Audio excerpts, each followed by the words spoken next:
ضیاء کا سیاستدانوں کے اثاثوں کی تحقیقات کا حکم 1 جون 1988 پاکستانی صدر محمد ضیاء الحق نے اپنے سیاسی دشمنوں پر حملے شروع کر دیے ہیں۔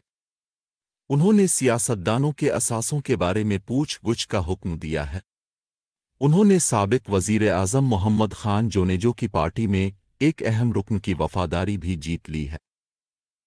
ضیاء نے کہا کہ قومی اسمبلی کے اراکین کے تمام اثاثوں کی تحقیقات کی جائیں گی جن کا انہوں نے اتوار کو تحلیل کرنے کا حکم دیا تھا، اور ان کے خاندان کے افراد کے اثاثوں کی بھی تحقیقات کی جائیں گی۔